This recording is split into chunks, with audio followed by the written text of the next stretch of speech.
I'm Mike Hebert, owner of Cantex Roofing and Construction. Every day is game day, and we'll get it right when it comes to your roofing, construction, windows, and mirrors. Call Cantex Roofing and Construction today. Together, we are one serving you. The podcast put together with Red Raider fans in mind. This is the Tech Talk Podcast from Double T 97.3, presented by Cantex Roofing and Construction.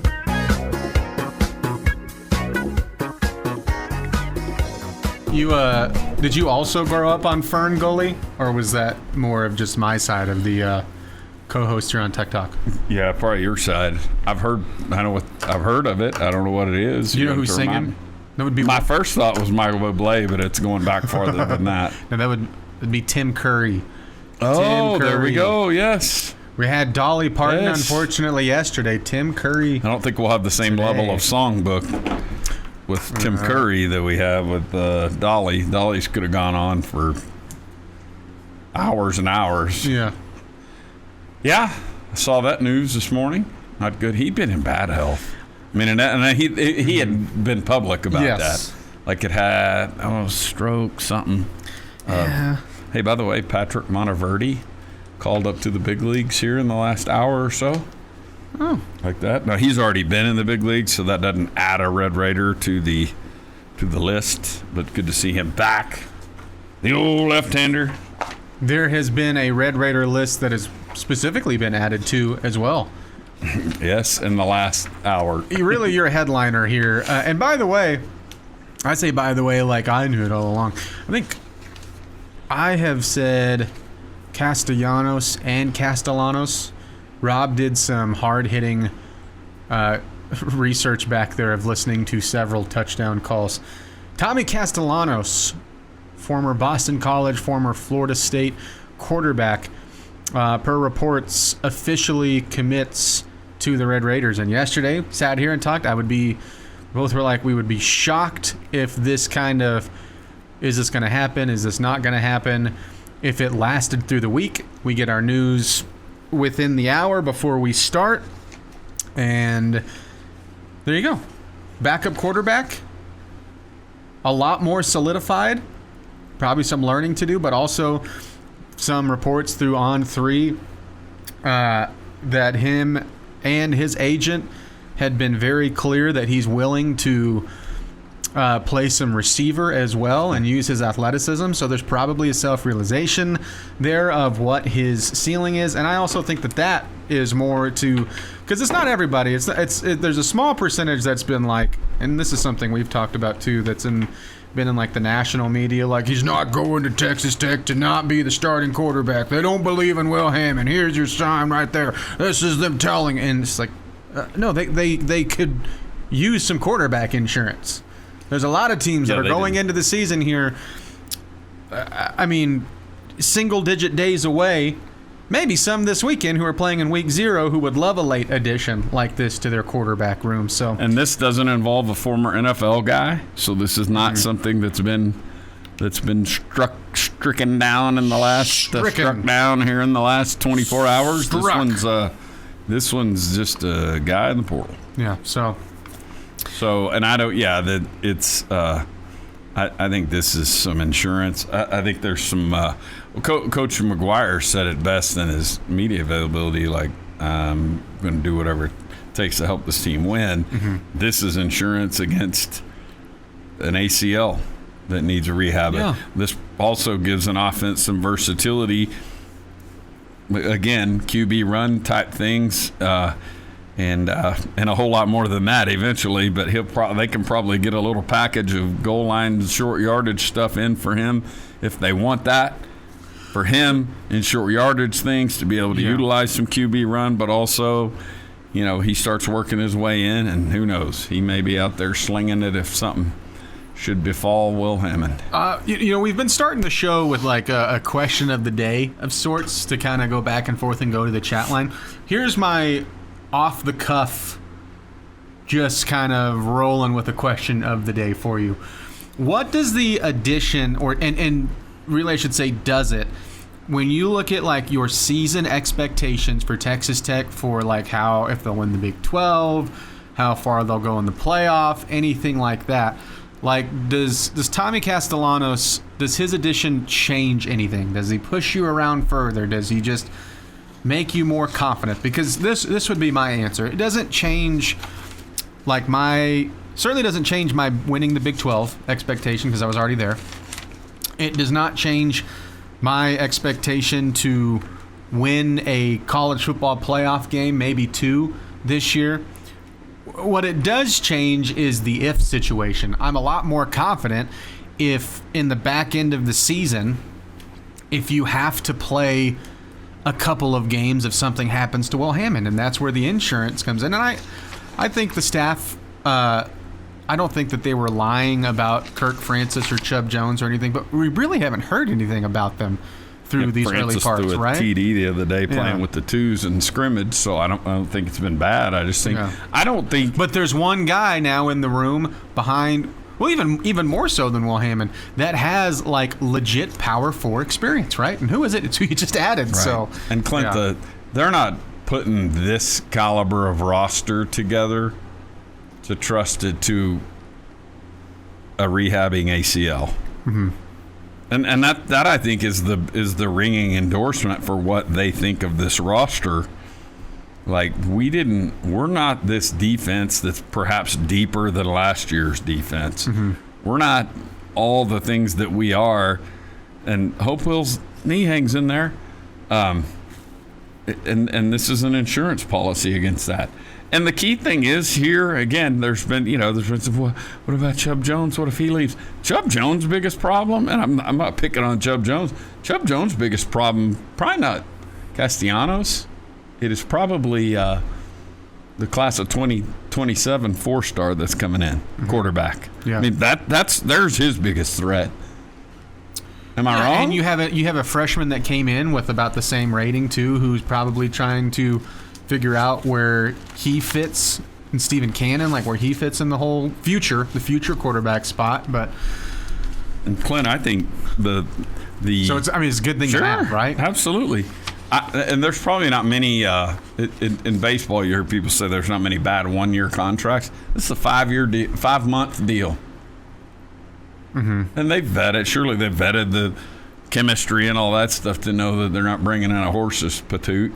But more importantly, if it blocks somebody or does this or that, it's 5 months.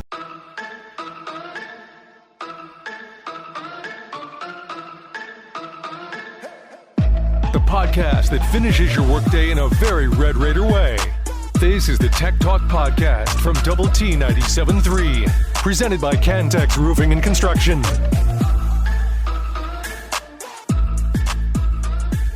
It is Tech Talk on Double T 97.3. Hey, happy hump day to you. Does it feel like a Wednesday? You getting a lot of work done? We've talked about this before. You usually don't run on chuck time. No. You running on chuck time today? No. There was plenty going on, but it wasn't. Ours didn't. Ours. I think Monday and Friday are almost tied for first. Most Mondays and Fridays are tied for first, and then maybe a descending Tuesday. I don't know. I'm not sure about Wednesday, Thursday necessarily. Probably about the same, but yeah. Just in general, I mean, I don't know. Yeah, text us with your work priorities. And, hey, text us your favorite Tim Curry movie. I don't really know the one, I guess, but. So it would be Home Alone 2, Lost in New York would be the movie you're talking about? Yeah, absolutely. That's right, because he was the hotel guy, right? Yeah. Hotel manager, right? Yes. Was it just 2? I think it was just in 2. Yeah. He probably was, he was a good character actor, so he probably played 42 roles like that. I'm assuming you were talking about It as the movie. No, I'm not talking about It. You're talking about Rocky Horror Picture Show? That would be the one, yes. Yeah. I think that's where he came to... Did you ever replicate his one uniform for Halloween? Well, no, I don't. You know what, Clint? I have seen it. It was probably in 1982, so I don't. Okay. I don't remember it well enough to giggle. Although I could giggle because I could probably guess it. Yeah. But he was dressed as a woman, I believe, in that part, right? It was scandalous. That's the one you're referencing. I haven't done that. Great. Clue, great movie. Is that right? Muppet Treasure Island. Clue was the classic. one based on the game, right? Yeah. The board I game. love it. They do it at the end. I don't think I'm ruining this for any. And it's been out. I think it was in the 80s. Whoa. But they do like 6 different endings as if each different character was them. It's very good. Underrated. It's not How like old? the world's best 15, movie. 10 years old? 10? 5? Clue? Yeah, 10 years ago? 5 years ago? I think that was in the 80s. Dang. Where were you? What were you doing? I'm not going to Clue. I Wow. was probably working on my Should get a game. Clue. Yeah, That's right. It's probably in the weight room, Clint. You like that? Working on my game. You wasn't watching working on my Clue like a game. dork. Well, I joke's was on you. reading thick leather-bound books, I Clint. wasn't here yet, so you can't even call me. was- You can't even make that joke to me. I was... This on the Yates Flooring Center chat line. I forgot he did that voice in that movie. Watched Fern Gully a lot as a kid. Great movie. Yeah. There you go. Animated classic. Is it? Okay, there you go. You just answered it. Jay said with Tommy Castellanos, this means I will be starting a new dynasty with Tech. Here we go. Assume another weapon on the patch update. I think their big issue is Atwell didn't sign with the NFL players. They all have to sign with the team before they can go to training camp. Right. To me, I'm wondering what the appetite is to fight the spirit of the rule, right? right. That's what I was Especially at getting Texas at. Tech. Like, are they going to go past just? Are they going to put in wording as all of these conferences start to like band together on this thing, and go like, no, if they were in any sort of, it doesn't have to just be a written Exhibit 10 contract for NBA players. If they were participating in any form or fashion of NBA Summer League action, that's enough to say kaputs. Sorry. Right. And that's where I was going. But I don't know. It's how tough do they want to be fighting against the spirit of these rules? How much of an island do they want to be on? I mentioned LSU being part of a 16-0 vote approving all of that stuff. Somebody raised their hand. They lost in their own. They didn't even get a vote. They didn't get one vote in the case they were a part of. But I'm just saying, part of it is the optics of it. Yeah. Like, we may have had a heated debate, but at some point when the hands went up, all right, because I don't want to be on record as opposing all of these logical rules, right? Mm-hmm. Right. You then become what Texas Tech was for a little while and what LSU is right now, which is the topic of conversation. Mm-hmm. They don't even want common sense rules. They don't, just all of that nonsense that gets thrown around. And so it makes, plus what's the point of being the one vote in a 15-1 right. T. Heine kicking, right? Well, and there's another vote. So the SEC presidents voted to approve the new penalty structure, which I'll get to here in a moment. And on that one, LSU abstained. So it was a 15-0 vote. They just said, you know what, we're the cause. So I wonder if they abstained because they know that it would really apply to them at this point. Yes. Let's see. It is.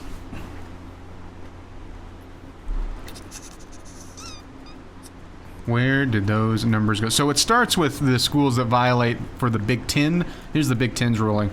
Would result in a coach suspension of 50% of contests and an institutional fine. And if you remember, you go, where have I heard that specific punishment before? That's what the ghost rule transfer was. Right. Where and if all of a sudden a player that didn't enter the portal just suddenly popped up on your roster, your coach is done for half the season. Right, which was a coach. The coaches started that. The coaches put that rule and said, hey, we're living by this. Mm-hmm. And I don't know if that's even, I'm going to say codified, but I don't know if that's something you'll see on page 216 of the NCAA rule book. Mm-hmm. I don't think it is, but I could be wrong. Yeah, the SEC's rule, 50% of the season for a suspension for head coaches, 50% of that sport's annual operating budget, and the SEC voting privileges on business matters revoked. So they took the Big Ten and said, we're not messing around. Right. The Big Ten's not messing around with that. If you get a coach suspended for half a season, they're like 50% of a sport's annual operating budget that's is huge. That's massive. That's To me, that's like 5 times worse than the suspension of the head coach. Mm-hmm. So, there you go. Some things are coming to a conclusion. Lance put out the Rocky Horror Picture Show. This on the Yates Flooring Center chat line. It was hokey, but I thought he was hilarious in McHale's Navy. Seriously, Alan also said McHale's Navy Tim Curry movie. I have not seen that, so I'm assuming I should add that to the list now. Have you? I don't know. I'm asking you. You said one movie. Mm-mm. I believe he was also the dad in the Wild Thornberrys. Shout out to other 90s kids again. I'm just going to throw animated stuff to you. It's every Red Raiders' favorite podcast. This is the Tech Talk Podcast from Double T 97.3, presented by Cantex Roofing and Construction. It is Tech Talk on Double T 97.3, DoubleTSportsNetwork.com, and the Double T 97.3 mobile app. Thank you for joining us for a Wednesday edition. Clint, Gus, Caden, and Ben, bedtime Rangers and White Sox will take off. 6 o'clock, 100.7 the score. It is the high school fan zone. Lubbock High, Coronado, Monterey, and Estacado. It is an LISD version tonight with Randy Rosetta as they start that. That's how we'll move on with the new version of the high school fan zone. 2-hour shows. We'll go Memorial first at 6 o'clock. Lubbock Cooper, 6:30. Friendship at 7. And Liberty at 7:30 on Mondays. And then on Wednesdays, Lubbock High will start us off at 6. Coronado, 6:30. Monterey at 7. Estacado at 7:30. We just saw, must be football season. We just saw a wild Chris Level walk by. It's just at his native habitat, wandering around. In that case, were we the zoo animals, or were we looking? Yeah, he was. Were we looking at the exhibit? I think they were looking at us, man. Dang it! We're always the zoo animals. All right. Hit us up on the Yates Flooring Center chat line. El Jefe said I was named after Jeff Burrows. He was actually named AL MVP the day I was born. 1974. How about that? I like that. Nice. This on the Yates Flooring Center chat line. What doesn't make sense is a player can play fully professionally overseas and come play in the NCAA, yet Atwell may not, even though he didn't sign. Well, I think that's part of what they've changed with 5 for 5, because you remember there's an age cap in that now. So they're trying to, the way that I read the rules now, is you can still do some of that. Now, there's a lot that they have to clear, and sometimes that process for overseas players is a lot, and to the point where you don't ever even see them because they go, actually, I'll just stay here, or I'll continue to play overseas, or if there's an NBA route, I'll go look to that instead.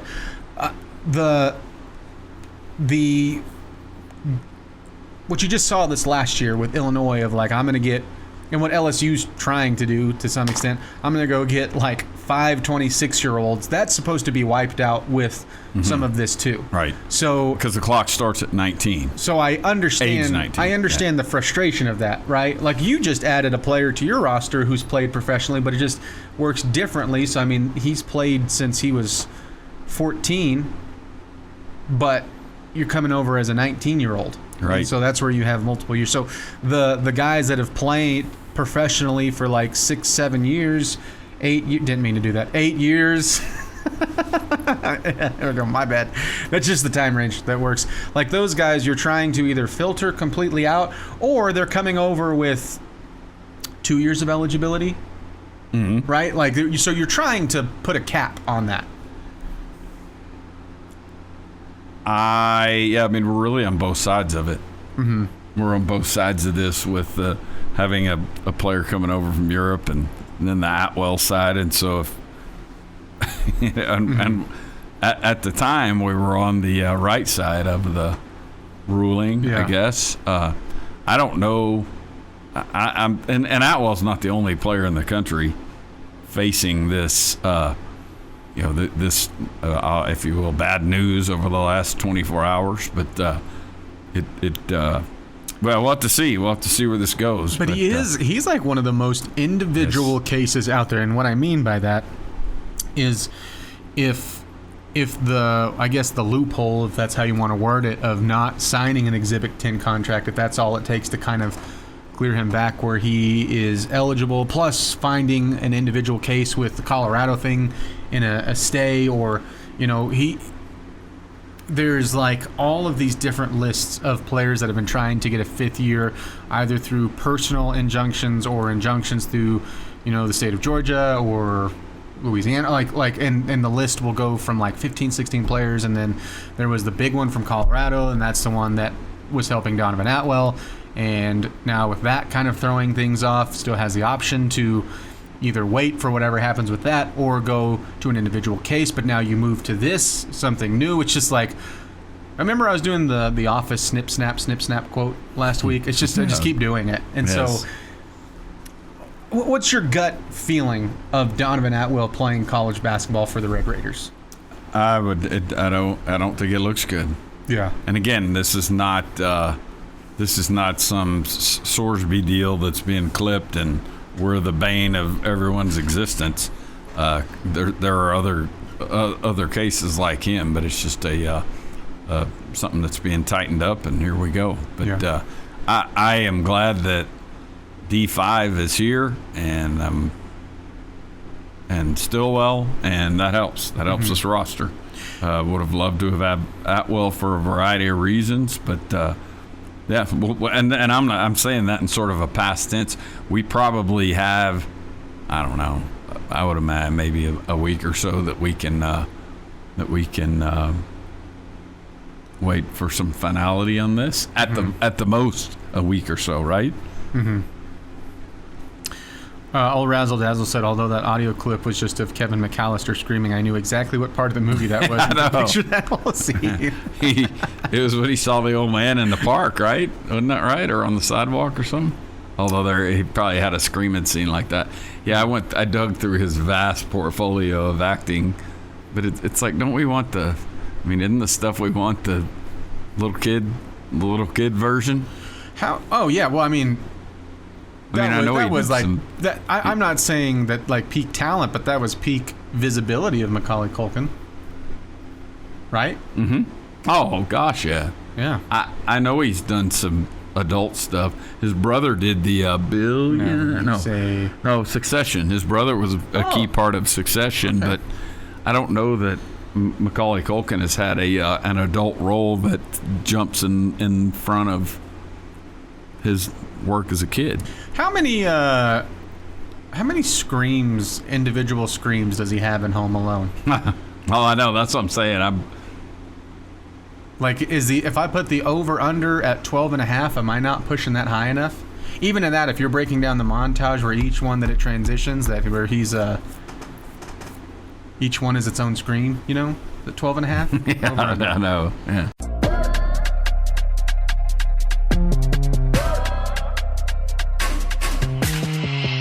Podcast put together with Red Raider fans in mind. This is the Tech Talk Podcast from Double T 97.3, presented by Cantex Roofing and Construction.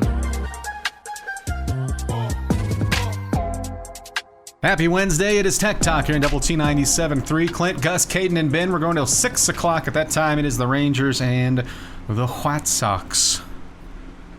Series split so far. What do the Rangers do tonight, Dr. Mike Gustafson? Well, they need some wins. Somebody's got to win this division. Technically, yes. Somebody does. Yeah, both of the Texas teams. Was talking with a buddy of mine at the office today, and man, one of these teams is going to finish, the next month, 3 or 4 games over 500 and win a division. Mm. And as we say that, Seattle's getting worked again. Man, that's crazy. Work. I don't know enough about the perception of Dan Wilson as their manager and all that, but that team right there is probably underachieved this year. And they came into the season with 5 real guys on the mound and the superstar center fielder, catcher who just did something historic. And they have been poo this year. It's a 6-0 in the bottom of the 4th, guys. Yeah, 6-0.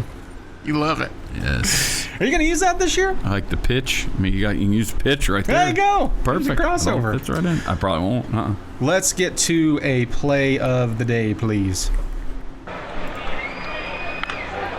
Hit well to center field. Deion Sanders going back to the wall, and it is gone. Bo Jackson homers to put the Royals ahead 2-0. There isn't any place that Bo would rather hit one than over Deion Sanders' head. So this is from a different game from what I'm about to highlight, but on this day in 1990, Bo Jackson hits the 4th of 4 consecutive home runs in a game, and that game wasn't one of them. I just thought it'd be nice to highlight 2 multi-sport athletes, in this case 2 NFL players in the MLB, and that's today's play of the day. Very good stuff. Deion's time as a major league player probably wasn't as heralded. Well, it most certainly wasn't as heralded. He wasn't playing in the all-star game like Bo Jackson did and leading off the game with a home run and whatnot, but those 2 dudes were ridiculous. Deion played on good teams at Florida State and played in College World Series, and that was when, again, pre-internet, so if it wasn't on ESPN, we weren't going to see it. But that's that guy. And, saying you had to read about it. Right. Absolutely. In newspaper Absolutely. print. Absolutely. And extra, read all about it. Deion Sanders. And in that era, and much less heralded as a football guy, but he did play for Auburn, was Frank Thomas. So you go Frank, Bo. I mean, one of them made the Hall of Fame, Frank, and Bo Jackson could have made the Hall of Fame and the other 2, right? Sure. I mean, I would say that. He had the talent to make it in the other 2. And maybe the football thing had been a little more of a guarantee. I assume he's in the College Football Hall of Fame. And then Deion, good grief. Yeah. Let's get some thoughts from head coach Joey McGuire. Practice is rolling along. Season opener next weekend against ACU. We'll see you out there for Optimum Game Day Live. He gave some thoughts on the most recent scrimmage. Let's start out with fall scrimmage number 2. The one, I love where we're at. I mean, I think our guys are playing extremely hard. We're not, we're not 100%, and we're not game planning. I mean, we're playing against each other, so we're not game planning for a team. So that will really hone in come Tuesday, because we're even though we're going to get to see ACU play a game, and that will help a lot because they play on Saturday against Lamar, we're still working on ourselves. And so I thought the effort was, we had a high effort. Our guys are playing extremely hard. I think they're really, we got a bunch of pleasers on this team, so they're really trying to do their job. Again, I'm excited about the running back room, the tight end room, the defensive line room. Pleased with that. And then our kicking game, and we got a weapon in Stone and we got a weapon in Will Carroll. Both of those guys are, nobody wants to see Will Carroll except Holding. His mom wants to see him punt, but we don't want to see him punt. But those guys, man, they are really weapons. He also talked specifically about what was good and bad in that scrimmage. A good question. Well, I didn't like, we had too many pre-snap penalties. Not a lot, but, you want to be as clean as possible. And whenever the officials, we had Big 12 officials of both scrimmages, and so we asked them to call it like they're going to call it in Big 12 play. And not a lot of pre-snap penalties. We had a couple of holds. That's just, not effort and moving your feet. We had a DPI. So stuff like that, I mean, we got to clean that up. But the week before, we had 3 penalties the whole scrimmage, And so some of that also is, different official crews are different. They're going to throw more flags. Certain crews don't throw as many flags. You could, see. So I do think that all the flags they do on Saturday were legit flags. So that was disappointing. So if they were Big 12 officials, Gus, and called it like they did in the season, were they just wildly inconsistent and questionable? He said they weren't, but it's scrimmage. He doesn't have to be. He doesn't have to be ruthless towards the already crying about referees. I'm just kidding. I like starting that conversation around you. Man. Nothing sets Choice Woodman off. No, like officials. No way. Just saying officials. Nothing sets Gus off like complaining about officials. So though, if you're looking for the spectrum, it's a waste of air. It's a waste of air. Not all the time. When the Baylor butt fumble cost us a game, that was real. Yeah, that one was But real. just the week in, week out crying about a bleeping call. See, man, mercy, bro. Caden is new here. You see what I'm talking about? See how easy that was? No, the referees. Come on, man. my real like freak outside. I'm not trying to, but I didn't love hearing the like, hey, what went wrong in scrimmage number 2 for good and bad, and then the first thing you hear is pre-snap penalties. Oh, no. Because of like that was such a big frustration last year. And he didn't get overly specific, but he just jumped to obviously we're doing it could have been false starts. It could have been 3 of them or 2 of them, and there's not a lot that you can like pick from there. But no, I would be curious. It's a question I'd like to ask him because it goes back in time a little bit, and most coaches have a little thing. You get a penalty, coach. Yeah. I really want to say what Coach Winder called them, but it's not. It'd probably get past the FCC, but it'd be the thing we'd all frown on, right? He had a word for him, and it meant pain.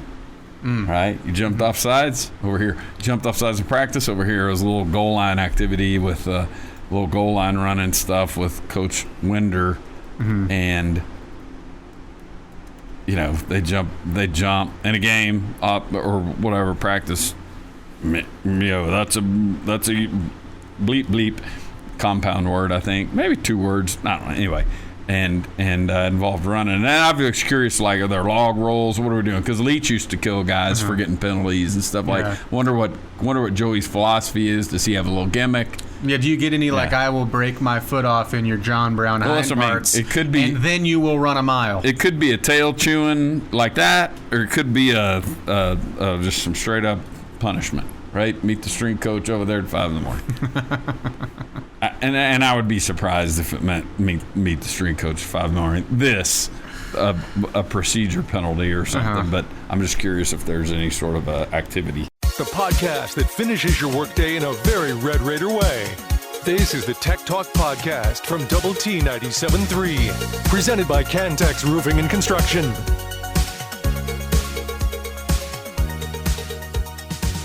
Yeah, as soon as he's done here with Tech Talk, I mean, we'll pitch to the Rangers and the White Sox here in Double T 97.3. High school fans on take off on her 0.7 the score, but Gus has like 4 pergolas in a row he's got to fix up by 9 p.m. tonight. So yep, just call me. I'll come by your house and drink your beer and stand around. You'll pay me, and I'll guarantee you no improvements to your pergola. Well, some of us have just been standing around waiting for the official announcement for Jalen Brewster. We knew we'd get it at some point this week. Jalen Brewster announced earlier, about 30 minutes ago, that he has shut down his recruitment and that he will indeed be a Red Raider. I don't know about you, I wasn't worried. And just like with the move to the state of Georgia, I almost felt like, well, I've just got to put out something almost to put out the fire, maybe. Sure. That's how I took it.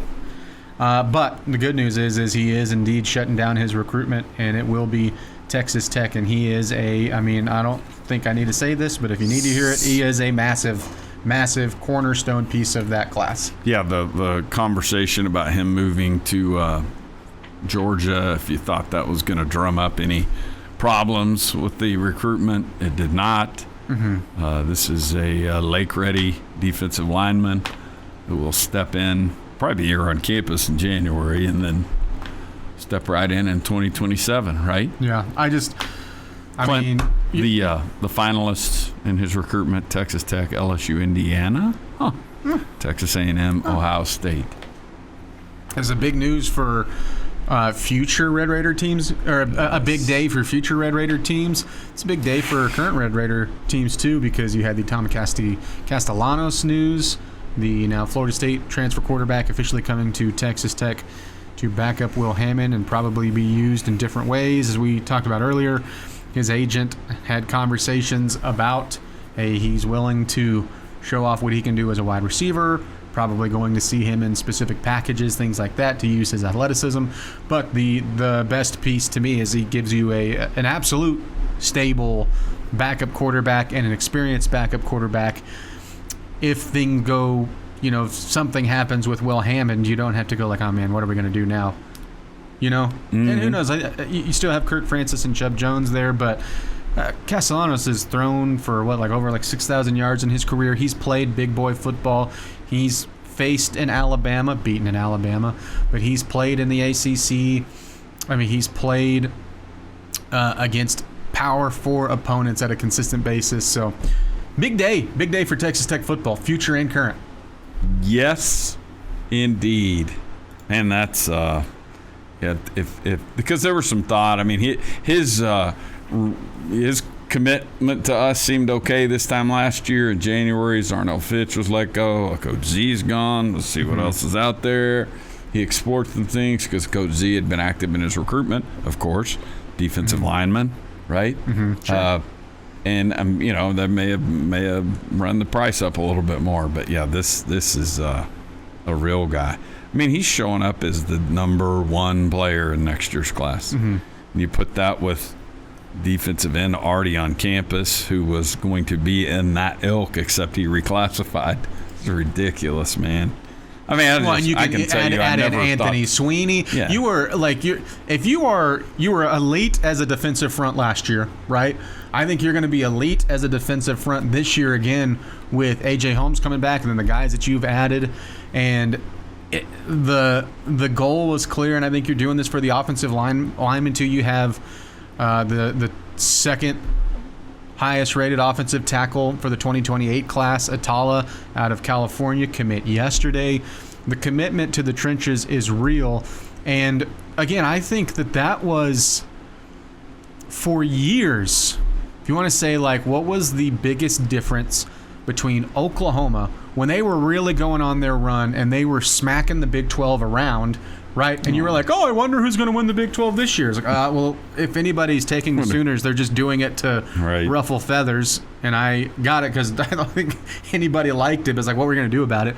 Well, what was the biggest difference? Well, they had talent just about everywhere, but they were just, to me, consistently different looking with their offensive line. They were different with their defensive front. And, I mean, you have to be like that next level team. Not everybody has that, right? And that's a big thing for some of the best SEC teams. It's been a big thing for some of the best Big Ten teams. So if you are building teams and rosters starting there and then going to, now look how elite we are with the skills or how good our quarterback can be, I mean, you're going to win a bunch of games just starting with a good defensive front and a good offensive line. Not good, a really, really good high-end defensive front and high-end offensive line. And that's what you're aiming to do.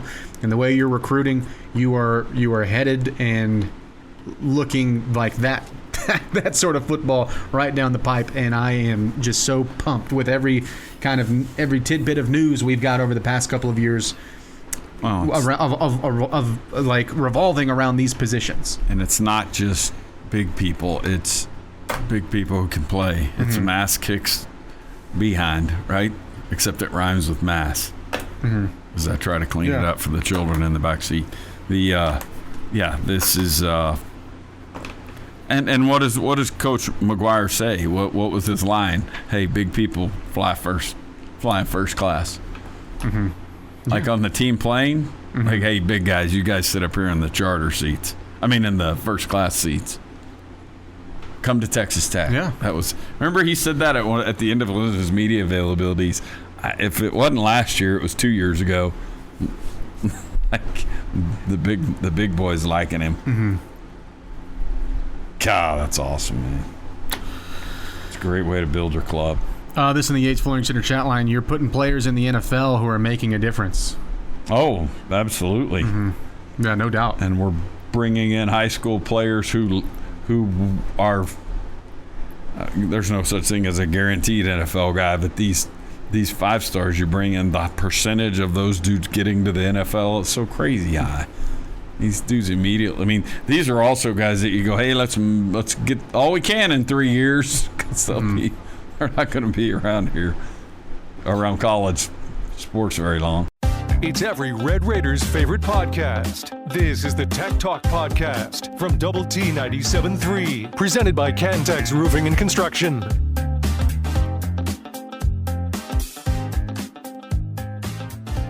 Happy Wednesday. It's Tech Talk on Double T 97.3. Thanks for joining us. Clint, Gus, Caden, and Ben What do you think is the bigger news today for Red Raider football? Is it, or just the biggest news of the day? Is it Tommy Castellanos or is it Jalen Brewster? Oh. Is it instant backup help? Yeah, it's probably the instant one just because it's here and now, right? Even though Brewster's is monster important. Yeah. But I don't know. I mean, it may be just because Brewster's is a verbal commitment versus this guy, Castellanos. And, time will tell. Castellanos might just be an interesting little piece to peacock around over there on the sidelines and touch the ball 3 times a game. Yeah. Minus him taking snaps at quarterback. But he may be more of the world's biggest insurance policy, whereas the big fellas, maybe the Cadillac we're driving, right? He's I guess along with Guyton and Anthony Sweeney and anybody else that you add that's a blue chip recruit to like him, who's not just like 5-star plus. You're getting 5-star pluses, not one 5-star plus, not one 5-star, 5-star pluses. That's the type of talent you have brought in and are bringing on the defensive line. It is just crazy to think about. Because we've been nowhere close to that over the years. Yeah. There have been points where we had a couple of good offensive linemen, some NFL guys. I mean, and we've put a decent number of those guys, Adrian Waddle and people like that in the NFL, Vasquez, those guys. But the D linemen, man, it's just and that was, and maybe it still is, Clint, but that was the separator when you go back 5 and 10 years ago and watch the NFL draft.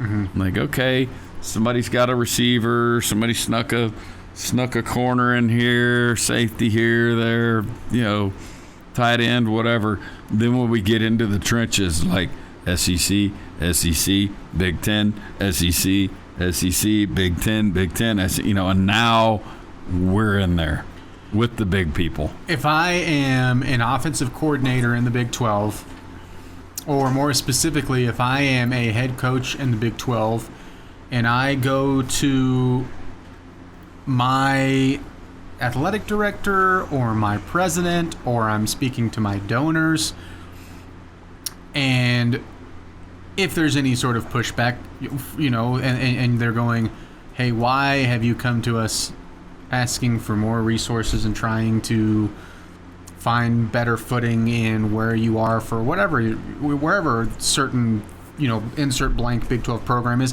I'm just unrolling like the last 2 years of freshman recruits, like this year's class, next year's class, and then the class after. The double T beside these names are going because these dudes are going to be around for a long time, and it's going to be really hard to compete against that. And look, yes. It's people will try to still like kind of hammer on the resource side of things, and you'll hear the like, oh, the reason you're getting these is because you're buying. Look, like You're looking around the country at some of the elite programs. If you're looking at just a spending number that are still spending more than you, like people that don't like you. I know people that don't like you, which is a lot of them. Like there's a lot of programs, there's a lot of fans of other teams that have gone from being neutral to you to just outright hating you, right? Like they just cannot grasp that James Blanchard and Joey McGuire and really the staff that you put together on top of that, like the culture word is almost something that gets mocked, but you are just so good at the connection side of things that means like a big deal. How many times when you talk to someone from the transfer portal classes in recent memory, or to some of these freshmen, when you hear like, what was the biggest difference? Well, this is like, as soon as I stepped on campus, it felt like home. It felt like I was supposed to be here. And then they're just so almost aggressive with their outreach from the connection side of things. And not everybody has that. And it's like you can't put that through some thick skulls out there, and you're never going to. So I say just keep stacking great recruiting and keep winning a ton of games. And see you in the playoffs. How does that sound? Mm-hmm. Absolutely. Absolutely, Clint. And I mean, it's just such a different formula than we've ever tried it with. You know, so much of what Leach did was to work around really good. I want to say deficient. That's a strong word, but so much of the run and shoot and get the ball out of. I mean, golly, spread, not run and shoot, but get the ball out of their hands, get it to space. You know, you've got a big dominant defensive line. Well, that's no problem. We're going to throw bubble screens and do some things, and just to work around that. And that's why everybody in the country went to it. Like, well, we don't have big, huge, great offensive linemen, so we're going to do this deal. And but it was always sort of a workaround and a bit of a shortcut, and it would work sometimes, but it was no way to live. Now we're meeting this thing head on. Good grief.